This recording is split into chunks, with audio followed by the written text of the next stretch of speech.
It's our pleasure to introduce Bekkozha Muslimov. He's the investment director in Blue Whale Capital, which is based in London. Basically, BWC is focused on investing in early stage fintech startups, and particularly Bekkozha is interested in early stage startup finance. Yes. Yeah, sure.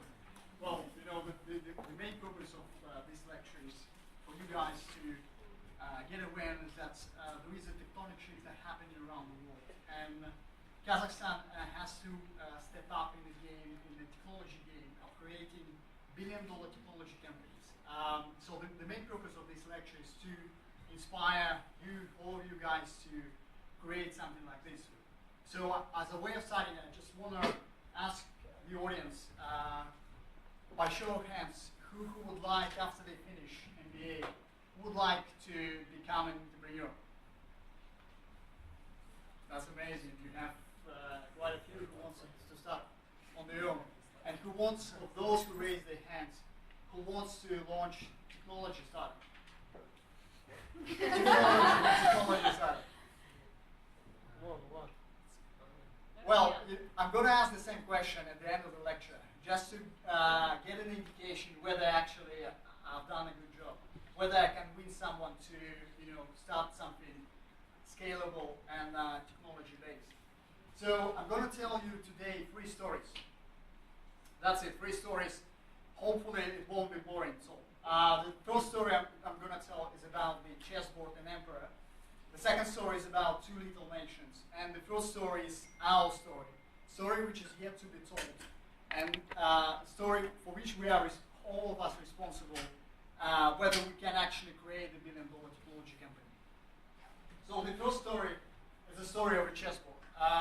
Story goes that in 6th century in India, the chess was invented. And the inventor of the chess, he took the game to the emperor. They played a couple of times, and the emperor was impressed. So impressed that he offered him a reward. He said, let's name any reward you want, I'll give it to you. Inventor was a very modest man. He said, well, what I need is just rice. Just enough rice to feed myself and family.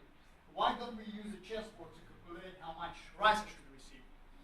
Why don't we place 1 grain of rice on the first square of the board, 2 grain of rice on the second square, and 4 grain of rice on the third square, and then just keep doubling the amount of grain of rice on each square until we finish the chessboard.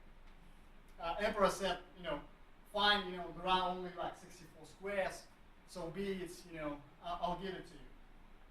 So once they start placing the grain of rice on each square, and have a look at the first half of the chessboard, the numbers get quite big, but the numbers that Emperor still was able to handle to manage and supply this amount of rice. So by end of the first half of the chessboard, by square 32, Emperor owned 2 billion grain of rice, and this amount of rice Emperor still can handle. What gets interesting is actually the second half of the board. It's when just a couple of more doubling, and then Emperor gets into the numbers. He can actually even conceptualize. So this is the power of exponential technologies. So the point I'm trying to make is that Emperor fell into trap of not understanding the concept of doubling, concept of technologies which tends to grow exponentially. So the idea I'm talking about is not new. It's been observed in the semiconductor industry. When Gordon Moore, founder of Intel, he observed that number of transistors that you can fit in the chip, in a microchip, tend to double every 18 months. And he predicted that this trend will only continue. And his prediction turned out to be true. So true that he was actually very surprised that his prediction was so precise. And his predictions still hold true up until now. But let's step back and move again like 250 years ago back to Industrial Revolution.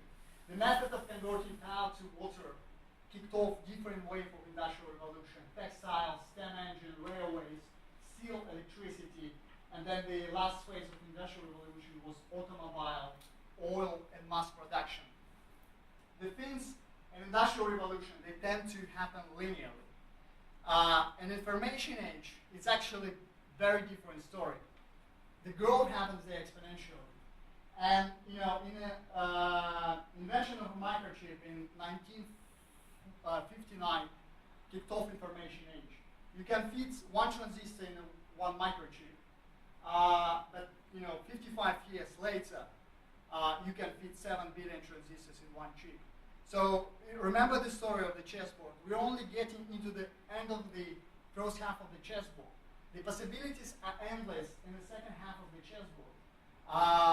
So you say, okay, I get it. The concept of doubling, computers get smaller, they get more powerful, they get more cheaper. So what, right? But this is only half story. In Industrial Revolution, human muscle was replaced by factories. In Information Age, human brain is going to be replaced by artificial intelligence, by machines. And we're only getting into the second half of the chessboard, and the possibilities, again, are endless. So I really like German Graf thinking around that if countries not embracing the change, if they're not embracing technology, new technology paradigms, they're going to come out as losers. And in the countries which are embracing the change, they actually will be winners. And that holds true not only for the countries, but also for companies as well. So we see the massive shift of wealth that is happening and transition to technology companies. So, I took like 2 examples, WhatsApp versus KSL. That may be not necessarily correct comparison. WhatsApp is a global company, KSL is more geared towards Kazakhstan. But this is just to give you 2 insights. First of all, for KSL, it took 18 years to reach $1 billion valuation. For WhatsApp, it took 5 years. So you quickly get to $1 billion valuation in much shorter time frame. Second insight I want to tell, if you try to, and WhatsApp, all these numbers are at the time of when they were acquired by Facebook. So if you try to imply the value to employee, you'll see WhatsApp when it was acquired, it was 55 developers working on this thing. And when you try to calculate the value to employee, it turned out to be 700 times higher than KSL. So the second example, market cap of global top 15 companies was 16 billion in 1995. 20 years later, it's 2.4 trillion. So we see that the market cap actually grew almost 150 times higher. So we just saw that we see that computers get smaller, cheaper, more powerful. So I have a question to you. So we see that the wealth is transitioned to technology companies. How we can take advantage of that? This is a question to the audience. What do you think? That technology is becoming more powerful, more cheaper. What it actually brings to entrepreneurs? Some of you raised hands that they want to launch technology startup. Why is such an important fact that the technology is becoming cheaper? It's opportunity. Yeah. It's opportunity to start something and it's cheaper than Exactly. last year or maybe last year. Exactly. You're right. And what else? Initial investment is low. You're right. You're right. It's easier to enter the business, but at the same time, there will be more competitors for you. Yeah. Well, competition. You shouldn't be afraid of competition. But you're right. It's much easier to actually enter the industry. You're right. What else? It is less risky because you can diversify, launch some startups, maybe related to each other. Then it will be more efficient. Yeah. Yeah. Close quickly. What else? So you can just launch, test it out, and close quickly as you can. Yeah. You can do much more quick iteration, right? So you can experiment much quicker. You have much shorter feedback loop, etc. What else? Having these also accelerated technologies, actually the entrepreneurs can create new values which never existed before. Yeah. And the boundaries of the creativity knowledge are much wiser than that. Yeah, but you're right. Access to knowledge, right? So, where Whereas, for example, you can always, like, you know, in terms of the inside, you can gain it through your circle of friends. Now with the internet, you can actually get, you know, any knowledge you can, and you know, you don't need to invent the second wheel. It already exists, and there is a, you know, such a massive knowledge already exists in the world. What else, guys? You're doing very well. Limits in terms of territorial borders, technology gives. So yeah, there is no geographical constraints, right? So you can launch in Kazakhstan and create $1 billion technology company. You don't need to sit in Silicon Valley or, I don't know, London or whatever. You can launch something and build something which has a value to global customers. You can do it wherever you want, because you know, for example, you know, in the work, you know, with the Skype, you can actually work on a, you know, remote basis with and have a distributed teams, right? So you can actually gather the talents which can sit in different places. So guys, you're right, and so basically, technology is an enabler. It provides the access for all the entrepreneurs to build a technology startup. So first of all, you correctly pointed out, you know, it's much cheaper to build an internet startup. So in 2000, it costed 5 million. Now it costs a couple of thousands. The second is that you can easily access global distribution base. You know, Apple Pay, Google, Apple Store, Google Play. They are such a helpful distribution platform for entrepreneurs. So in 2015, in App Store, there were 20,000 developers. They earned $100,000. 2,000 developers, they earned over $1 million by selling the application through the distribution platform. This is just insight of, you know, how that you can actually get reach because of the technology, right? So, and I'm giving you an example of this person. This person is the most youngest entrepreneur who was able to raise venture capital when he was 15 years old. His name is Nick Alesio. He's the founder of Samling. He developed the algorithm for summarization of news. My friend, whom we studied together at London Business School, he worked for him as a chief operational officer. And the point I'm trying to make is that you don't need to finish MBA or even school to actually build a scalable technology business.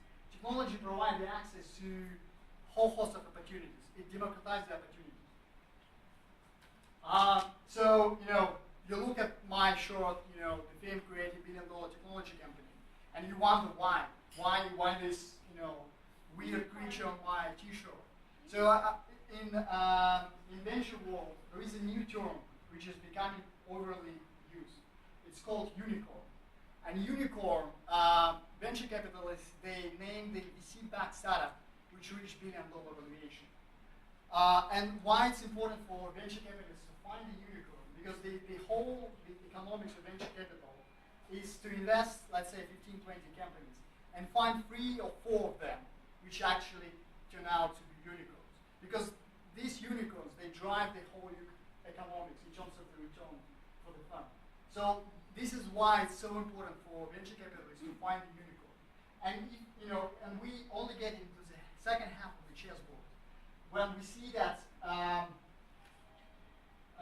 you know, the number of unicorns actually increased also exponentially. 2012 was a $31 billion technology startups created.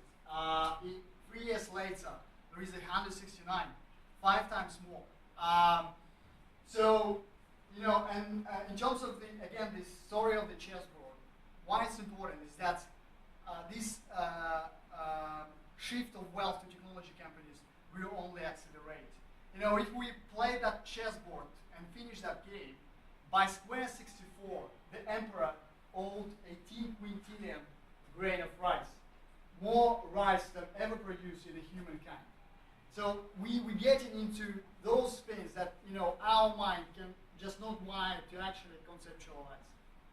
So this is the sort of first story. The second story I'm going to tell, the story of 2 little nations. Story of Israel and story of Singapore. They both share the same trait. They both were founded after World War II and gained independence after World War II. They both had a military major conflict.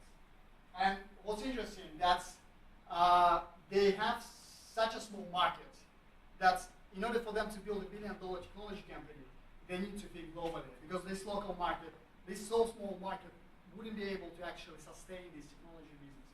So all the entrepreneurs, they fought from day one globally. So Israel, why on earth Israel can become, it's one of the most successful entrepreneurial ecosystem. Why on earth they can do that? Israel is located in a desert. It doesn't have no natural resources. They, instead of constant war, they had 15 major wars happening in Israel, and it's still happening today. But despite all these wars, number of non-US companies which are listed on Nasdaq, they have the highest in Israel. They have the highest venture capital per capita, higher than US. They have the highest number of R&D centers set up by global tech companies. So I have a question again to you. Why do you think that, why, despite all these sorts, Israel was able to succeed? Jewish people are smart. Yeah? They have a nice strategy for like 50 years ahead. Uh-huh. So they know that technology will take Yeah. over the world eventually. Yeah. What else? Because they have to. They have to. Otherwise they would. Yeah, like a necessity, right? They just constrain, they have to. Because mind is such a creative thing that, it can walk around necessity. More around them, so it's not Yeah, just you're right. about it. Yeah. You're both right, Jews are smart, right? And they walk around necessity. But Jewish are smart is also the first thing that comes to my mind. But it is only half story. The real story is actually much more interesting and more granular. So the state of constant wars, what that created? It created new wave, whole host of entrepreneurs that come from a battlefield. These guys were in real wars. And what that means.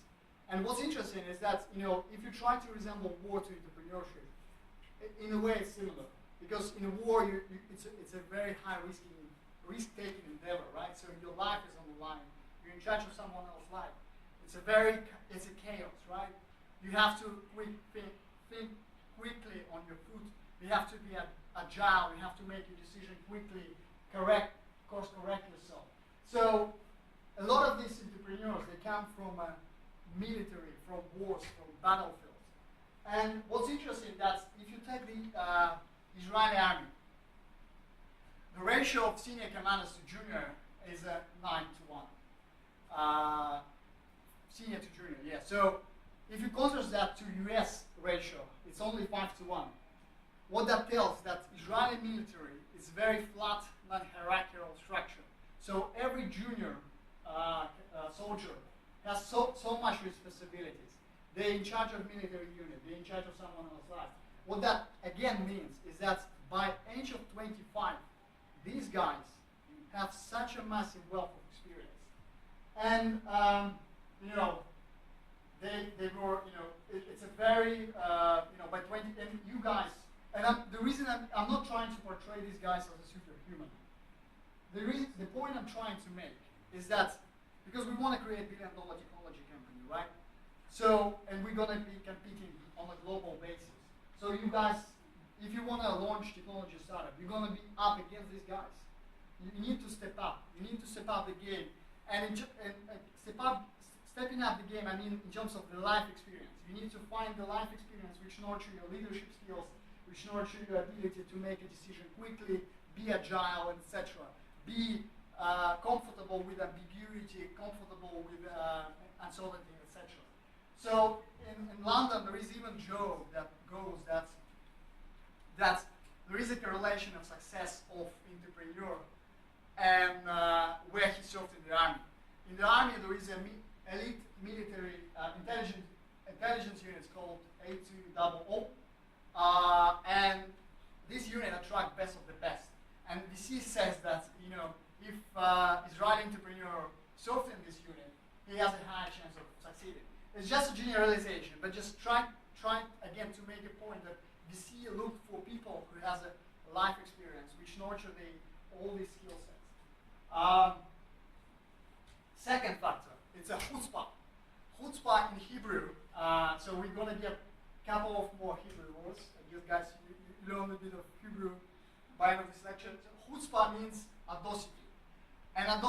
means willingness to take a bold risk.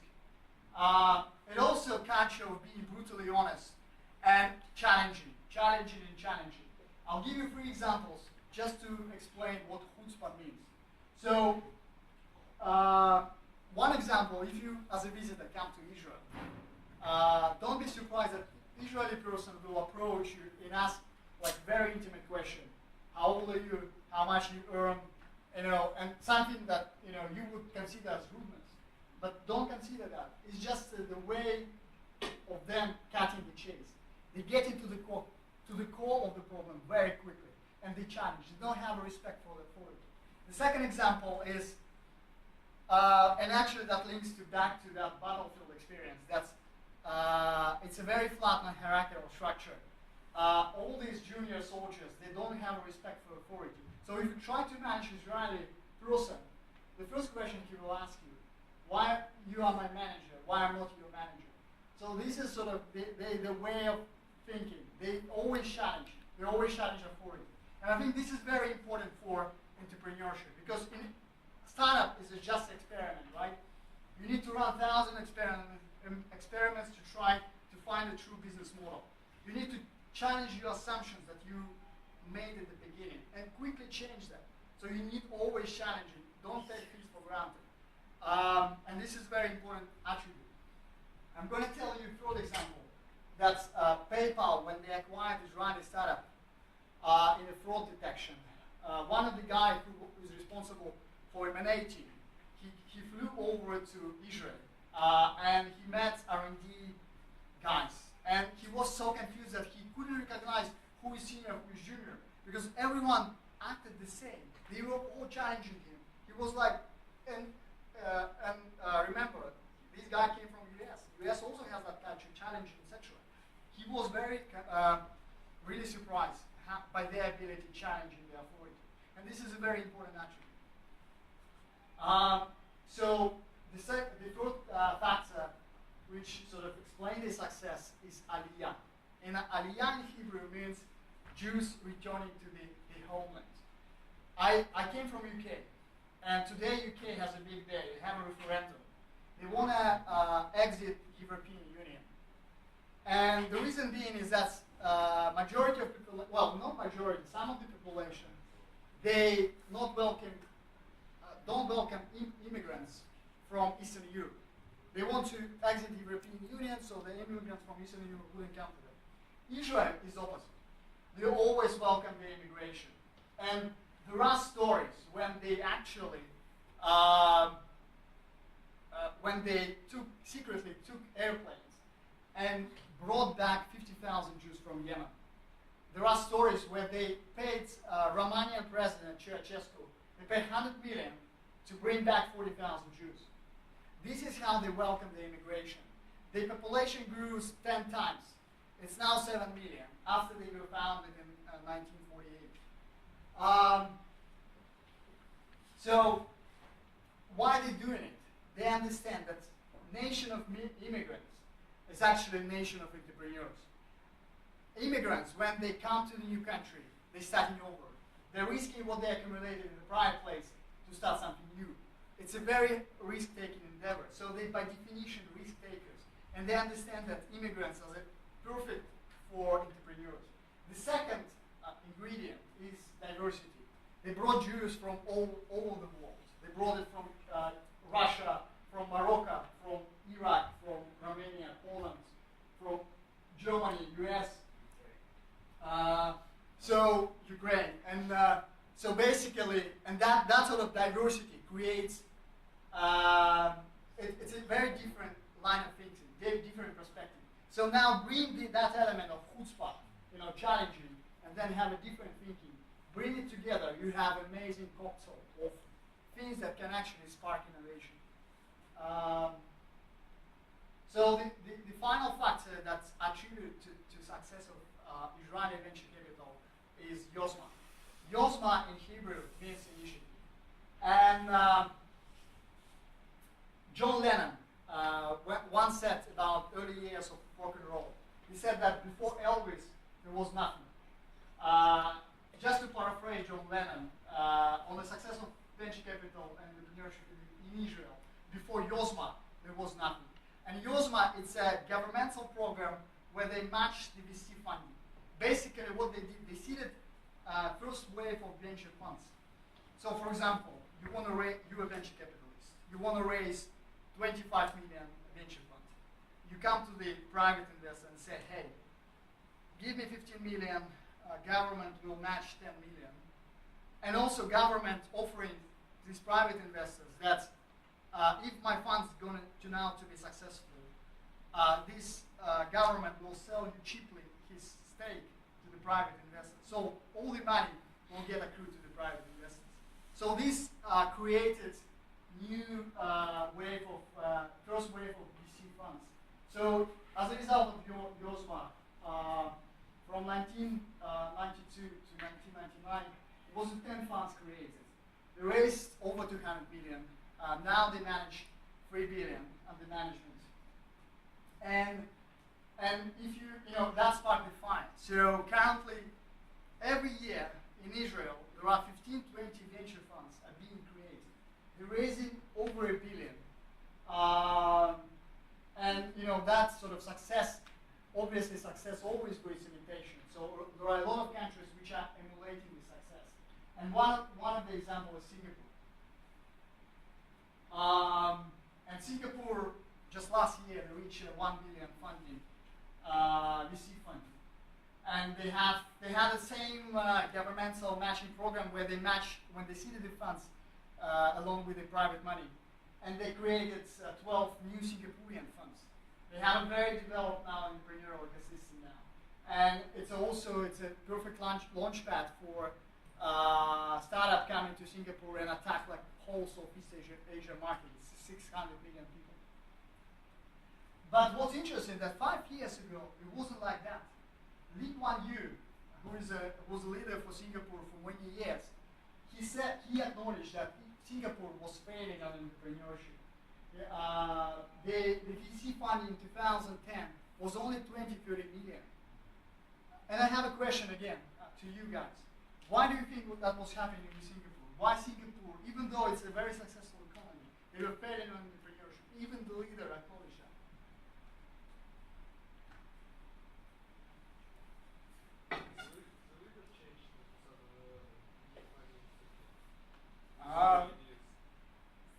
It's not necessarily. Yeah, the top down doesn't entirely work sometimes. It always bottom up. It always depends on actually people. In my point of view, Singapore from the date of establishment was very high regulated governmentally regulated country. And most of the businesses they were state-owned for many years. And maybe another thing is the people get used to the culture of ability. Very good. Very good. Really, you're spot on. Exactly. What else? What other factors? Maybe this market size is not so big because it's in case of areas, territory, it's like constrained. But we talked about Israel, right? 7 million, also Yeah, small but market. it's not Israel. That's why they related Israel. What else? As far as I know, they had a lot of problems with corruption, and like last decade they successfully struggled with corruption. And for example, this person who made a lot of contribution, and like still they are very like regulated society by government, but all these like anti-corruption measures they were very successful. And like our government, they also like they try to emulate their experience. Okay. There might be. One, yeah, might be. What else? Maybe they became more open to foreign investors. Yeah, they were quite open actually, even decade ago. I mean, in terms of foreign direct investments. Okay. Might be, maybe they become more active in attracting foreign direct investments. What else? Just a group, they must apply in Singapore. They have eliminated legal barriers. They made tax shelves for countries. Might be as well. Might be. What else? I'm not sure, but I think the structure of the Singapore's economy was more inclined to the finance sector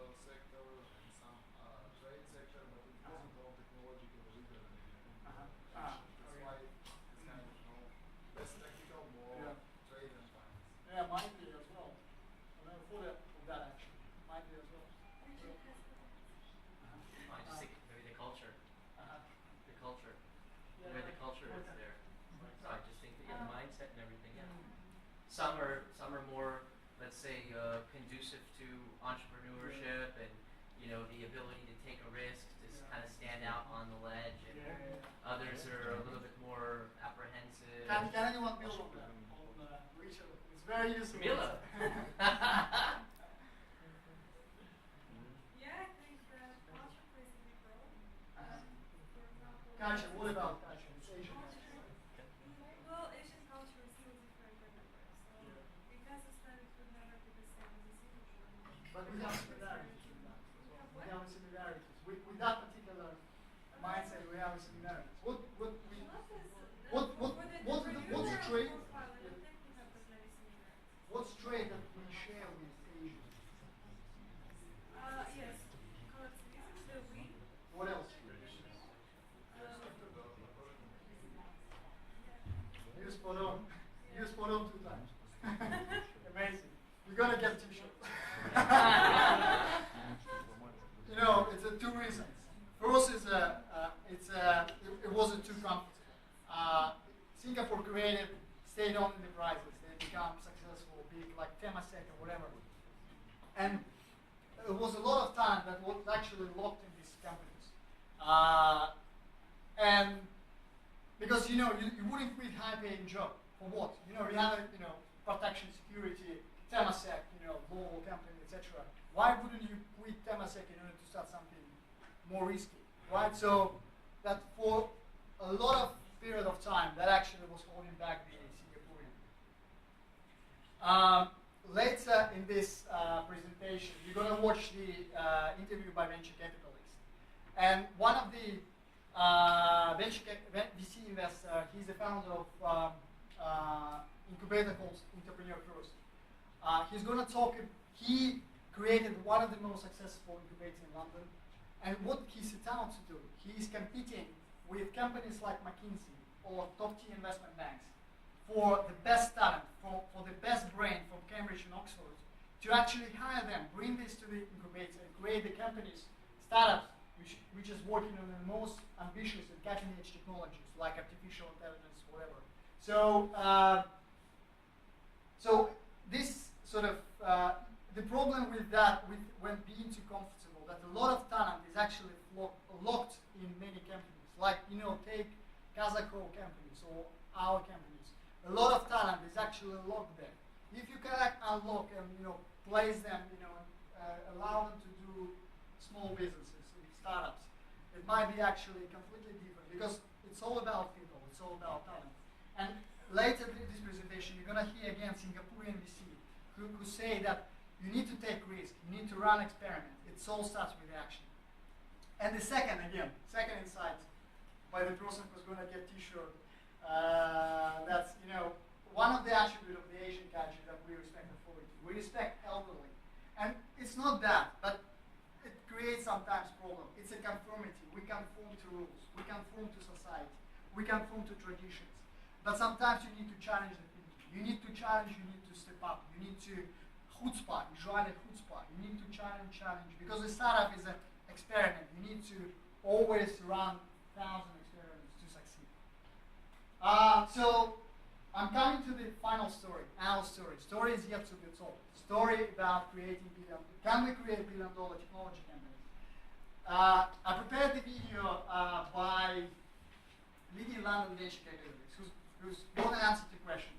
Can billion-dollar technology companies be created everywhere?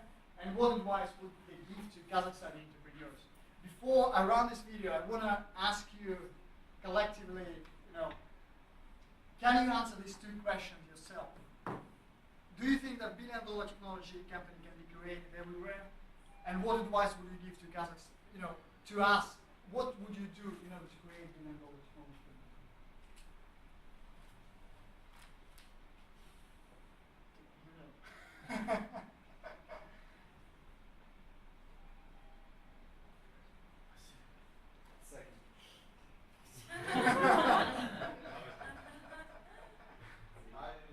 I'm not sure that such kind of company can be created everywhere. You don't agree with that, right? That any billion-dollar. I agree with some limitations. Okay, sure. Yeah, because I think should have some, let's say, ecosystem.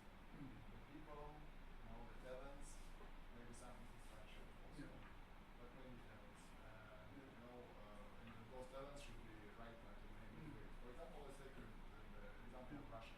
Many decades they really invest, the government invests, and try to motivate the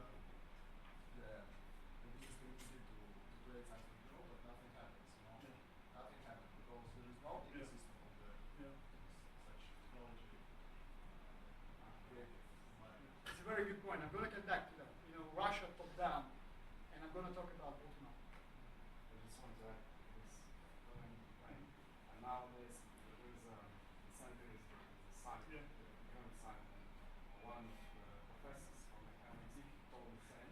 Like there is no ecosystem, there is no actual desire of the government to develop innovation. The same. Yes.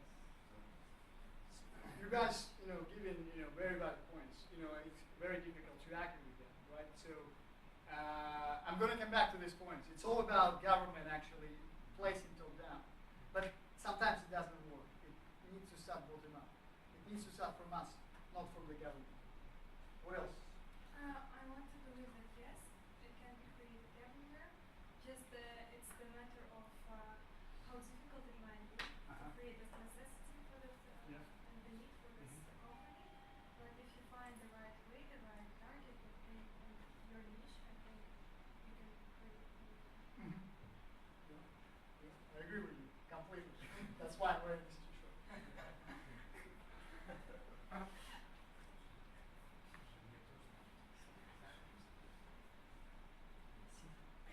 Yeah, please. Sorry. So, for those who look for opportunities, like to look to scan the environment all the time, and personally, for example, in Kazakhstan, in companies as top managers, as owners of the business, to be less autocratic, like to delegate more, to leave more people, like. I remember we talked about this. It's like to inspire people, not to press them, to inspire them, to teach them, to be leaders. I think it's one of the main things. Empowerment. Yeah, that's a very good insight. We talk about Israeli actually challenging authority, and also they flatten hierarchical structure when they don't have many senior commanders at the top, and they have a lot of people actually sort of flat, and they have so much responsibility. It's a very good part of it. Well, I believe yes, it is possible. It's because the biggest companies that now exist in the world, 10 years ago, 50 years ago, they just started from one idea. For example, WhatsApp. Said for 5 years they now worth 90 billion. But as we know, the two guys just started. They made a mistake. They started again. And now they are controlling the whole world. They deliver phones here.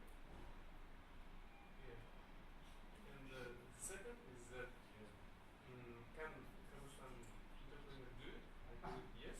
And if we change the lawyer and we can compare that, for example, our Golovkin, who is a boxer, he started from Maikudu, which all of us know is no place to live. And now boxing in the best place in the world. And, Anyone? and if for the next 2 years he will be still successful, we can get his own $1 billion. Yeah, absolutely. All the limitations. You guys told that you don't entirely agree that $1 billion technology company. This limitation exists in our brain, right? Because you might be turned out to be correct, right? But we can actually try maybe to be not correct and change something. We agree, but with some exceptions. Statistically, it won't be. It's a good, there is always has to be, you have to challenge, right? You have to have that grain of, exactly, you're challenging that assumption. You're right, there are a lot of challenges to be able actually to overcome to build a $1 billion technology company in Kazakhstan. So, and you need to be realistic and understand what those challenges, to be actually solving these challenges. So guys, I'm gonna, and again to your point, you're right. You know, you said about the Golovkin. This guy was 15 years old when he raised first venture money, and he sold his business to Yahoo for 30 million. He was 17. He already, sold the business for 30 million. No, maybe. Jewish. So I'm gonna run the video, and we again recap on what we just said.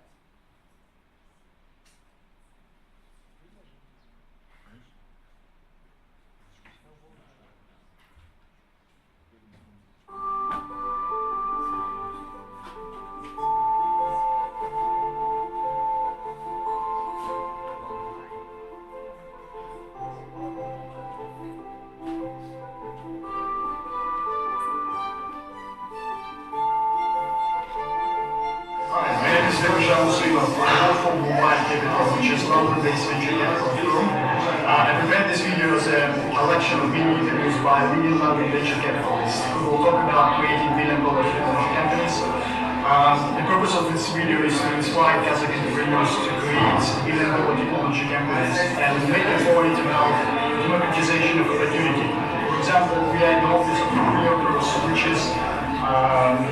is one of the best incubators in London, and they incubate growth policies that works on the cutting edge technologies like artificial intelligence, machine learning. And so, as you can see, you don't need significant money to create scalable technology business. You can see that the government space have a couple of figures, and this is a good technology. Cost of creating startups have gone down dramatically, and you can work on the most ambitious ideas and make an impact. So the next video will be with the founder of the Video First, who is a mentally coach, and we will talk about creating scalable technology business. Hope you enjoy it. Thank you.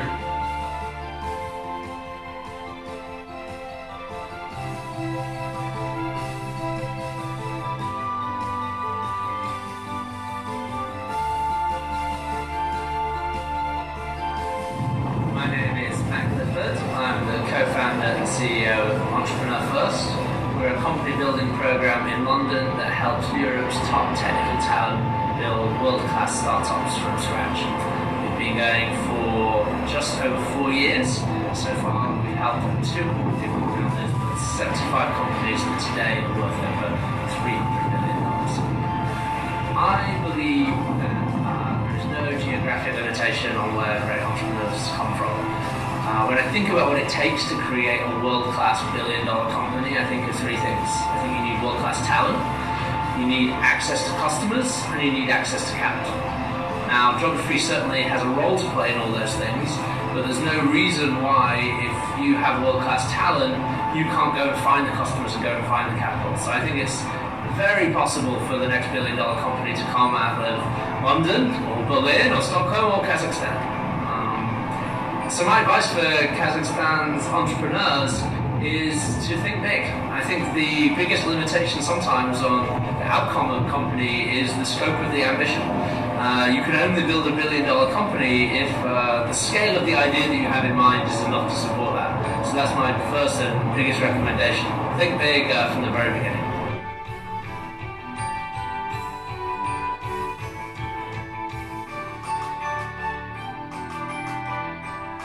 Hi, I'm Joe Shorge, the founder and managing partner of Isomer Capital. Isomer is a London-based investment firm that invests broadly in technology startups through venture capitalists and also co-investing in their companies. I think location today matters less than ever. The world is far more networked than it used to be. That has a lot of implications for how digital products are developed and even greater implications for how they're distributed. So there are great technologies and great ideas and great entrepreneurs everywhere in the world. That has always been true. What has been more difficult in the past is reaching your customer. And certainly today we have a more open atmosphere and environment in the case of using the internet to learn about where your customer could be and how the customer thinks and what they need. And then once you create the product, to reach them.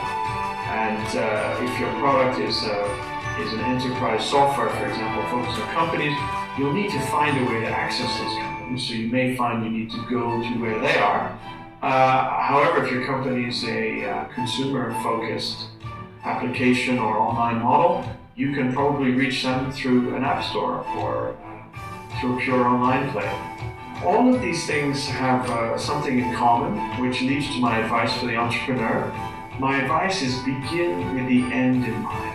Begin thinking about your customer, not thinking about your technology or your product. As technologists, and I'm a reformed IT guy myself, we tend to fall in love with a technology, with a software, with a product. And we tend not to think enough about the customer and what problem he has or what he's trying to do in his business. And therefore, we don't always address his problem in the most efficient and quick way. And so if you start thinking about the customer first and build the product for him, I think you will find a greater level of success in the long term.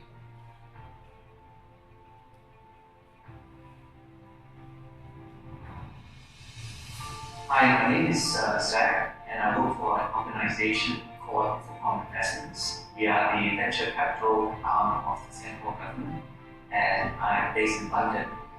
So, to the question of whether or not billion-dollar companies could be built anywhere, I'm a strong believer that they can, and it's a function of several things, and the most important thing being talent.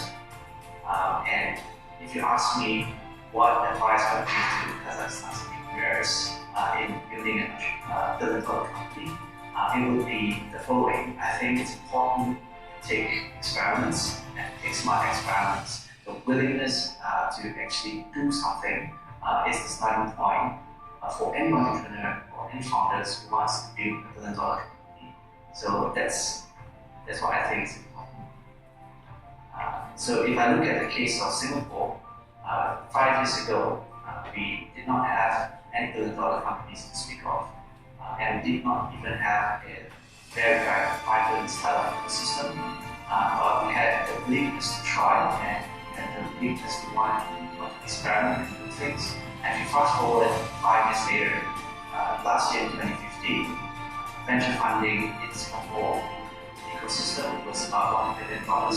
So if you compare that to 5 years ago, it was barely anything. This is significant. So entrepreneurship happens at a very fast pace, and if you have the desire and willingness and quite talent, billion-dollar companies can be built anywhere. I'm a managing partner at Bek Ventures. We're a European seed fund based in London. And I absolutely believe that billion-dollar technologies can be built from anywhere. It could be Kazakhstan, it could be anywhere. If you look at Sequoia, maybe the most famous venture capital fund in the world, and you look where their founders have come from, they come from all over the world. So absolutely, the tools and technology are in place now where people don't have to go to Silicon Valley to build anything. And then my advice in terms of thinking about what to do about building the next big thing, find a problem that you really believe in, focus on it, and come up with a really great solution to solving that problem. And I think that really thinking about well-designed products is the first step toward building a big need.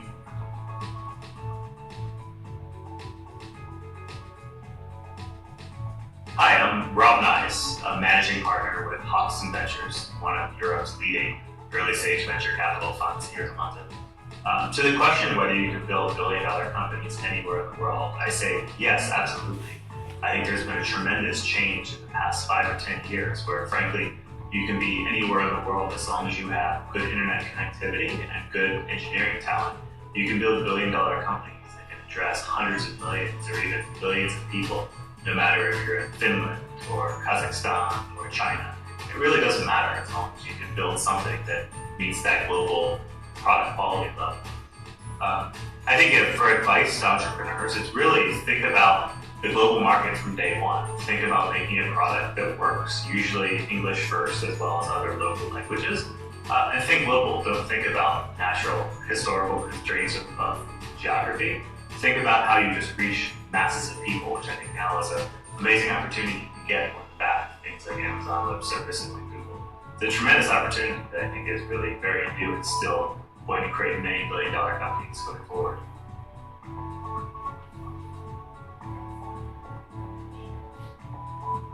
Hi, my name is Antoine Nazarbayev, and we founded Felix Capital with my partner Frederick Ward.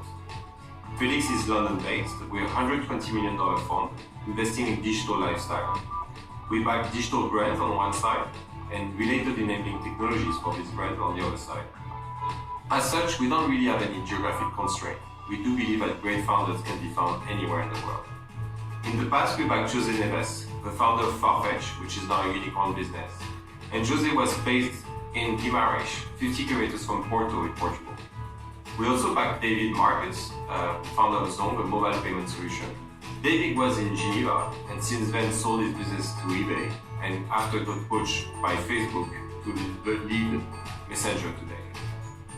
Both Geneva or Guimarães weren't obvious hubs in Europe back in the days. And we do believe today that it's even more true that you can build great business anywhere in the world, as long as you've got internet, basically. Technology is cheaper, it costs less money to build a business, it's easier to access knowledge, and it's easier to access talents.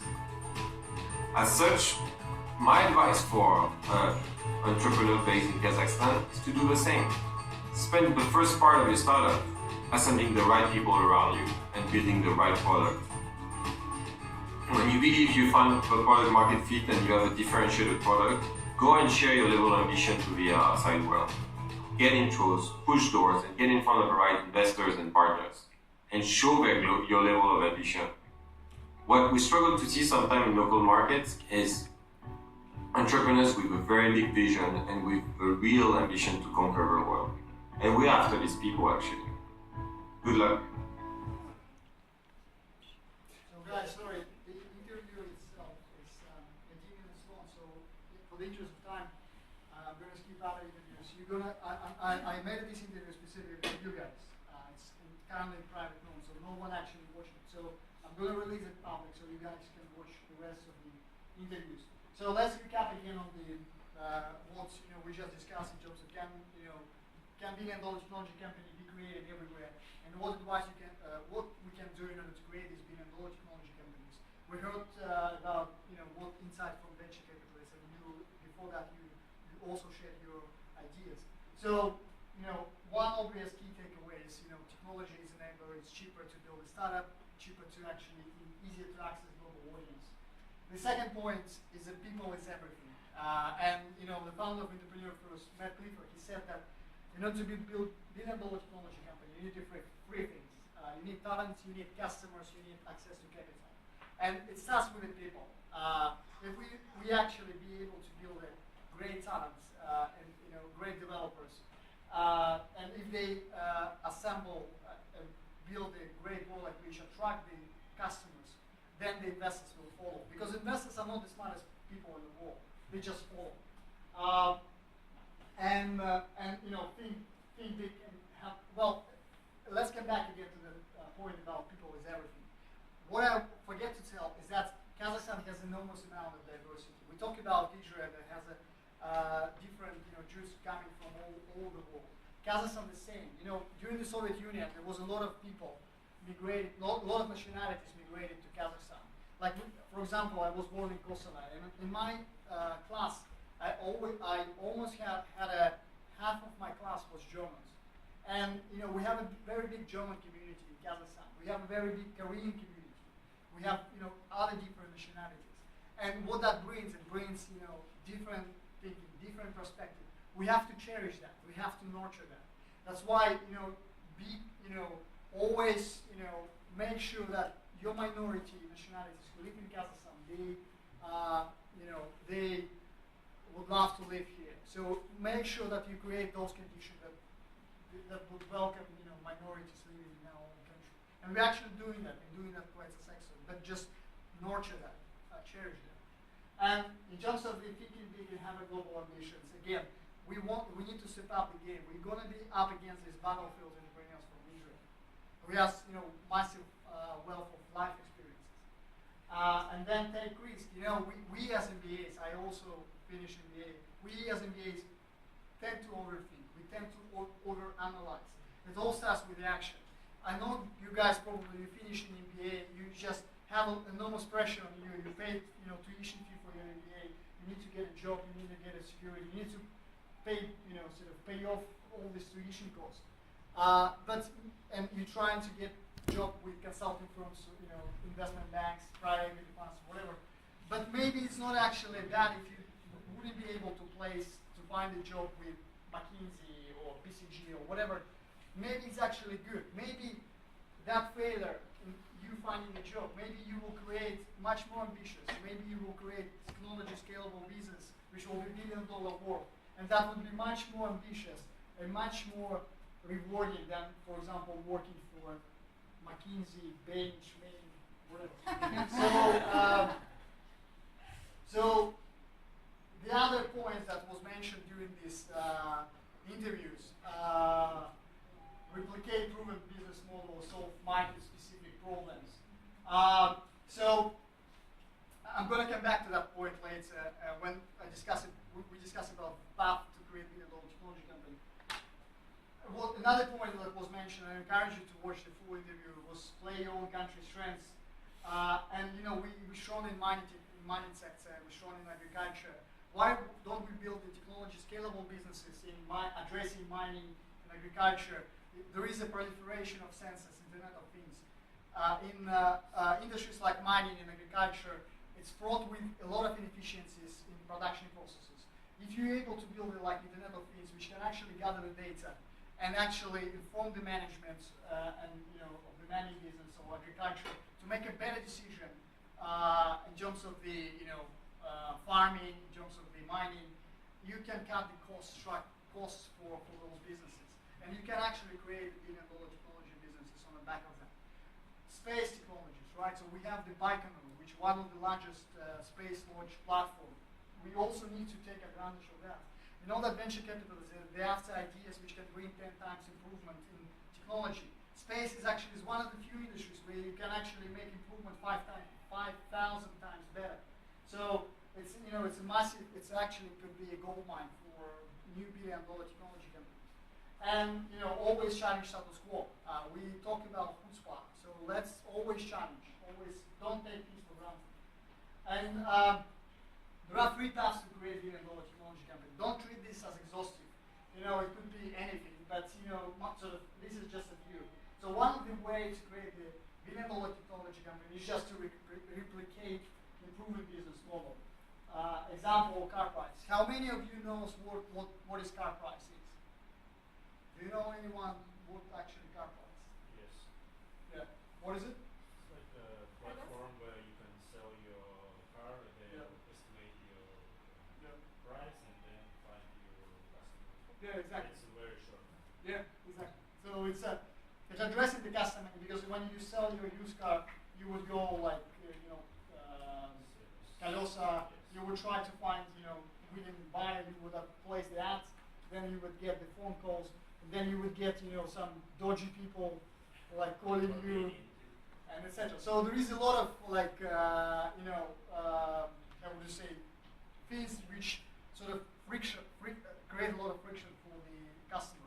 And this startup, what they did, they just created an auction, online auction, where they collect the bids from the dealers, and then anyone wants selling the used car, they come to them, they do like quick sort of check, and then they sell this car within 15 minutes.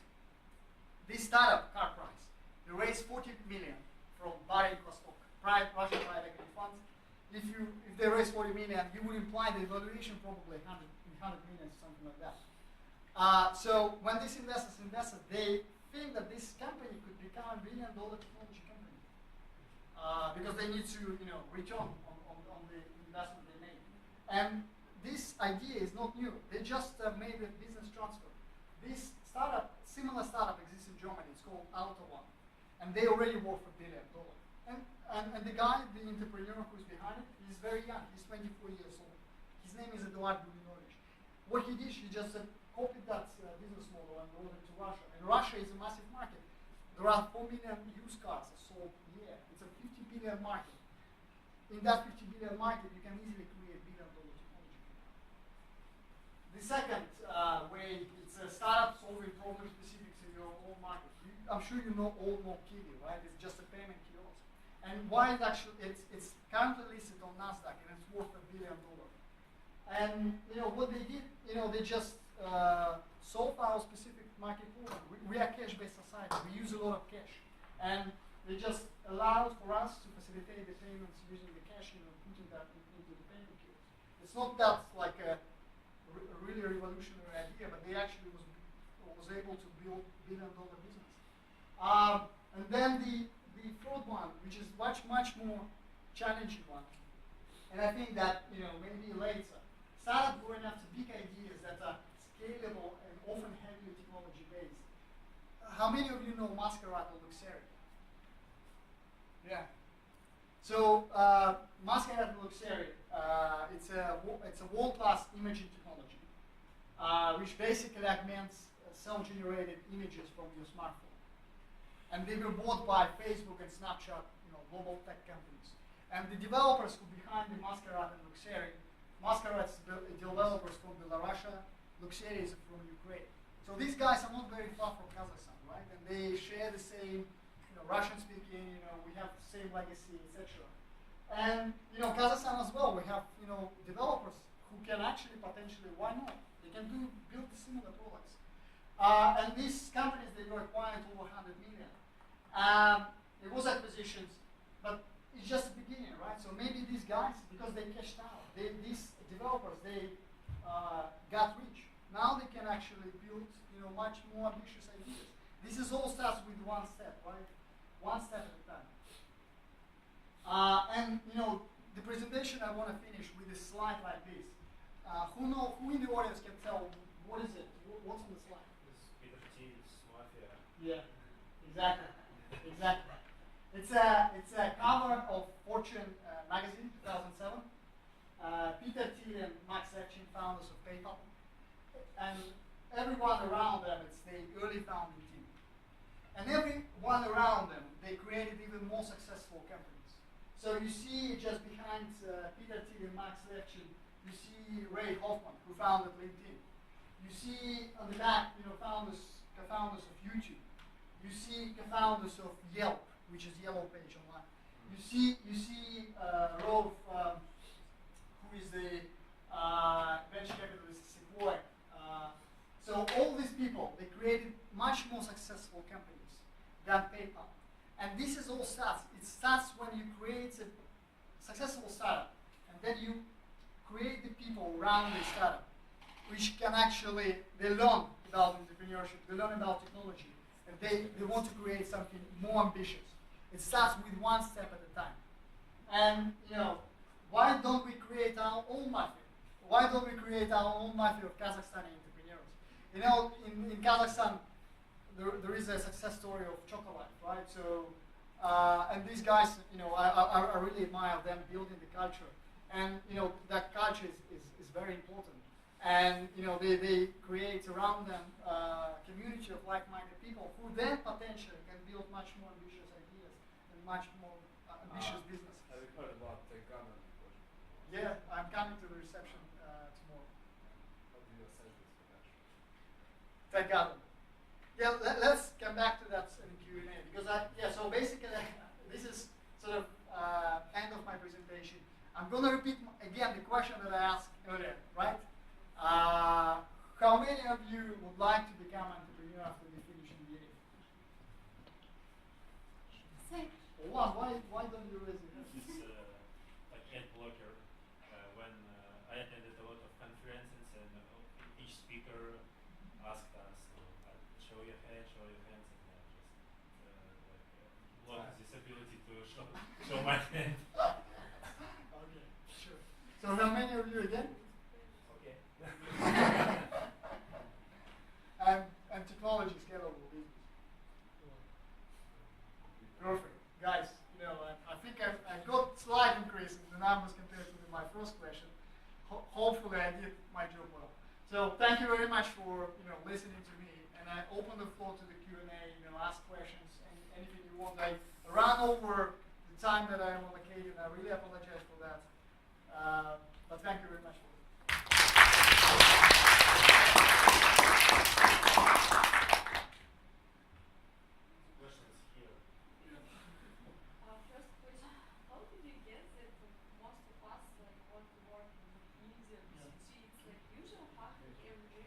all MBA graduates? Well, you know, MBA, because you have, in terms of the curriculum, the way it's structured, it resembles a lot of business schools. I came from also from London, from business school as well. And, you know, a lot of people who studied there, they cracked the consulting cases, you know, and then when the career sort of sense that they work, they create different events, they put you in front of the different consulting firms, different investment banks or whatever. And normally, like, you know, there is a social proof. A lot of people look at each other and they look, okay, you know, these guys want to work consulting. Maybe I also can, you know, want to work in consulting. So there is like some path. Well, not path, but for a lot of MBA, there is some thinking, you know, around traditional jobs. And the second question. Yeah.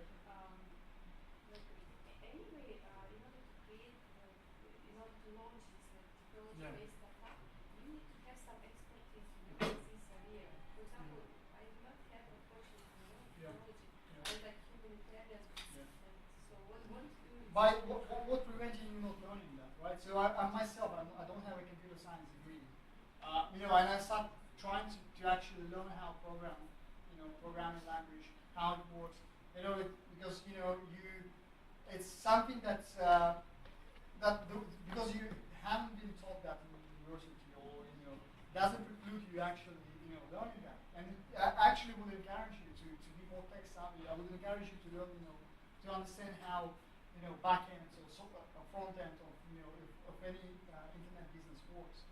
You know, and there are, you know, we talk about access to knowledge. You can actually get access to knowledge. You know, there is a different online courses like Coursera, which teach, you know, about computer science, which teach about engineering, technology, entrepreneurship. So I would encourage you to, and you know, that would be amazing because you would overcome that challenge and maybe create something big.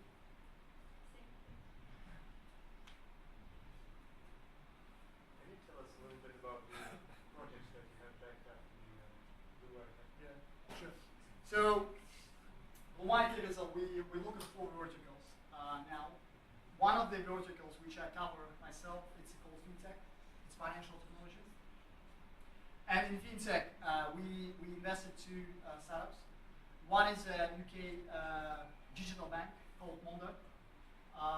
They were successful in raising multiple rounds of funding, and they want to build a technology-based bank from ground up. In UK, there is a big problem that there is a high concentration of banks. There are 4 banks which control 80% of the market. And a lot of customers, they're really frustrated with the way the bank solve them. For example, I have an account with Lloyds Bank, which is one of the 4. And you know, the reason I just actually didn't leave them is that if I leave them, I don't have any other bank to go. And these digital banks, there are like 4 UK digital banks, similar to Monda, which raise actually multiple rounds of financing, big amount of funding to create these technology-based startups. And one of the drivers for that is that the UK government, they made the regulation much more favorable for startups to start their businesses, for banking. So it's much easier now to get a banking license in the UK. That's why it's sort of created new banks. So this is one example when we invested in the Monda. The founder of Monda, his name is Tom Bloomfield. He's an amazing guy. His first entrepreneurial venture was Catalyst. It's a UK-based startup which was in payments. It was very successful. So he's a second-time entrepreneur. So if you compare to other UK digital banks which are going after this market, these banks are like a traditional bankers. They're not tech savvy. They're not tech entrepreneurs. And this guy, contrast to them, he is really like tech. He view that the banks will disappear in the future, and the bank will be like a software companies, which will just be like a platform for different services, like a P2P lending platform for different startups. Because banks, they have a lot of like structural disadvantages. First of all, they have extensive branch of network, physical place. You don't need that because you have a smartphone. With a smartphone, you have much better distribution channel than, for example, branch, which you need to maintain, etc. So it's one example, and the second, it's a fintech capital, which is in P2P lending marketplaces. Also very interesting space. In 2015, it was an 8 billion loan that generated through P2P loan marketplaces. But if you take, for example, US markets, a US market loan market for US is 12 billion, and that's 2/3 of the GDP. And 8 billion that was mostly generated by Lending Club, on Bek, which is mostly US-based startup, US-based P2P lending marketplace. So you just get an idea that this startup only is scratching the surface. It's very tiny, less than 1%. And that sort of acceleration of this startup actually grabbing the share from below would only continue. For example, we're talking about $1 billion technology company, and I see that in fintech, in Kazakhstan or Russia, you can create a $1 billion technology company. Because if you take, for example, top 5 banks for Kazakhstan, if you add the market cap, how much that would be? It would be tens of billions or something like that, right? And then you come and eat their lunch, right? You can create a startup which actually eat their lunch and create $1 billion technology. So fintech, and then we look, the second vertical is logistics. And basically logistics, anything which is power the e-commerce, so basically like a delivery. We invest, one of the successful investment that we made directly also through venture funds, because Huawei also runs like an investment in venture funds. We invested in a startup called Deliveroo, which is one of the hottest startups in Europe. They raised 100 million from Yuri Milner, DSC Global. They valued 700 million, and they do what they do. They just do delivery for restaurants. Takeout market in UK is very big, and they build a technology which actually making it very quick, seamless for the customer to deliver the food from your favorite restaurant. They do hyper local. They do, and because of technology, they achieve very short turnaround for the delivery.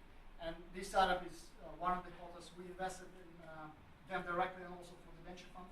And this is sort of also we have investment in Greece, which is actually it's interesting.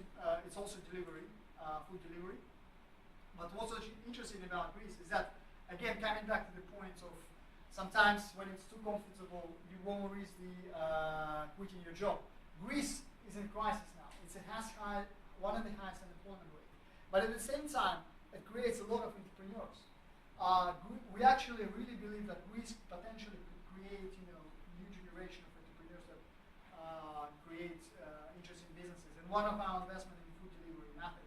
So this is again just an idea that for you, just that you can sometimes when we have the drop in oil prices, that can actually might be a good thing because then it would free us away from this natural resource curse, and then we would think we start thinking creatively, maybe create $1 billion technology. The other two, enterprise workflow and Artec, and we actually have a successful exit where we, when one of the startups built a software which which tracked the inventory management for galleries and collectors, and this business was bought by Christie's, one of the largest auction house, and they were developing it in-house, but they decided that it's better actually go and buy someone else on the market, so they bought us. They bought our portfolio again. So this was one of our early exits. Enterprise workflow, this is something we just working. We think that the future of work will change a lot. So it will be also interesting startup working in this field. What is the success rate in your mind? What is success rate well, when venture fund raised, they after unicorns, right? They after $1 billion technology companies. About our success rate, it's early to tell. We more than 3 years running, so the normal life of the VC fund is 7-10 years. So it's very difficult to tell now because we sort of only like investing and sort of managing our portfolio investments.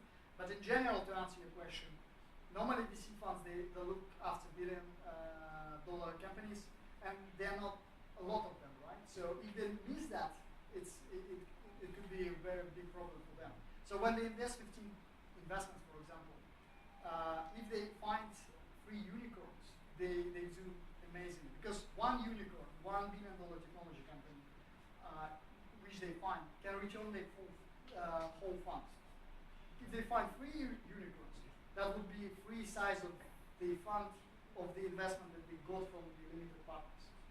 And the venture game, the financing, is similar to baseball, right? When in baseball, when you hit the ball, if you do 3 home runs, you sort of good, very strong play. If you do 4, you superstar. So similar dynamic. So when you invest 15 investments, it's few of them which will drive the whole unit, whole economics of the fund.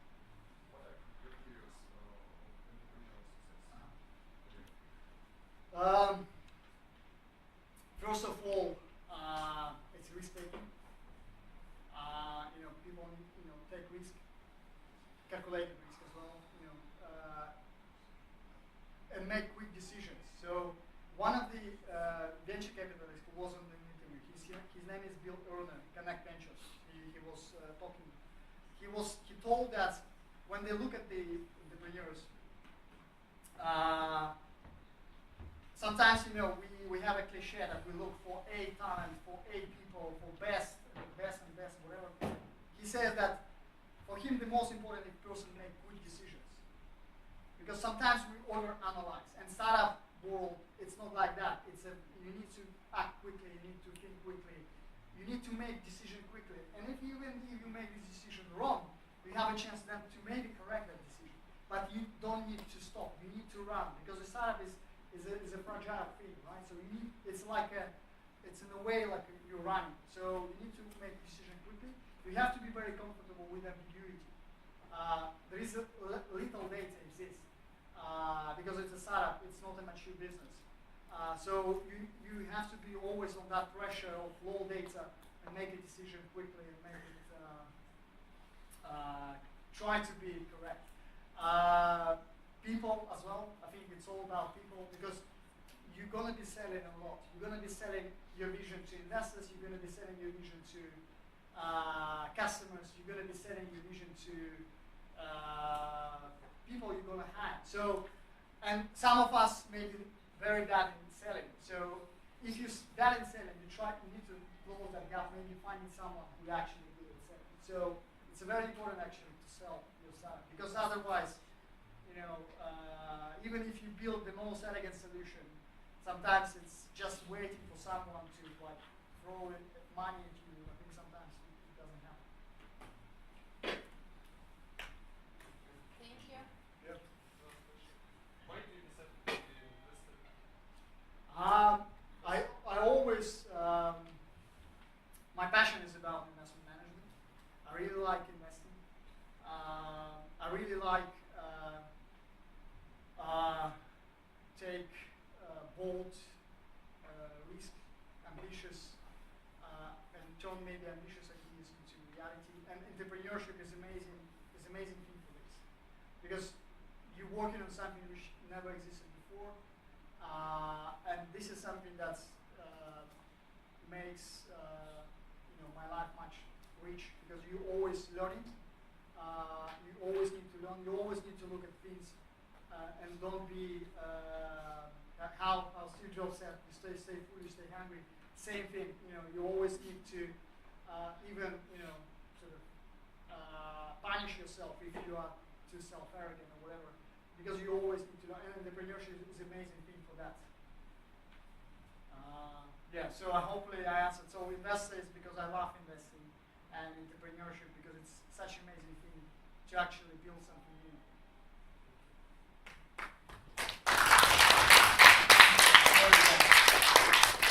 Sorry guys for, I think I left little time for you guys to participate in Q&A. I got from Malika some of the questions actually, which so unfortunately went unanswered, but thank you guys for everything. Anyway, thank you very much.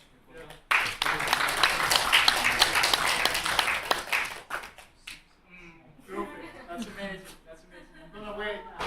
So I have the gift for you guys as well. So apology if I miss someone who asked the question, and also I have limited number of shorts, so sorry guys for so girls, some girls first of all. So what's your size again?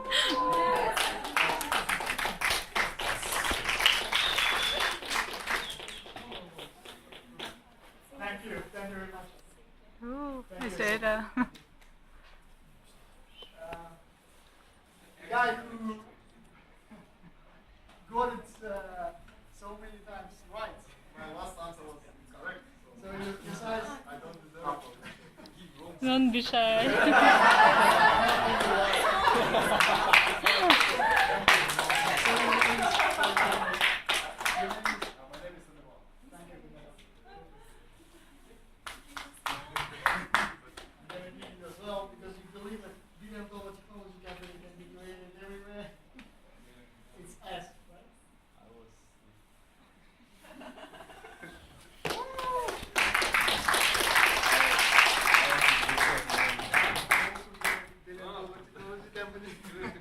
I think it can be established in Kazakhstan.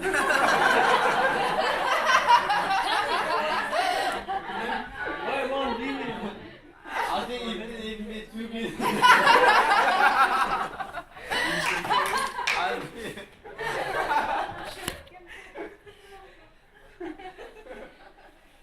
Yes, Marika, for making this happen. Oh, thank you. Yes. Yeah, very good. Thank you. Thank you.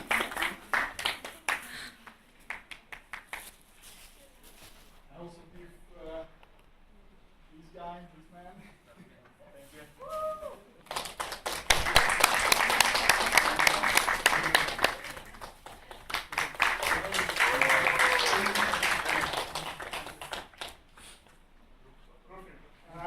Thank you very much again. I want to ask you, maybe, is it possible if you can actually wear that on your top, the t-shirt? I want to make a picture of that. Okay. Shall I stop it? Yes.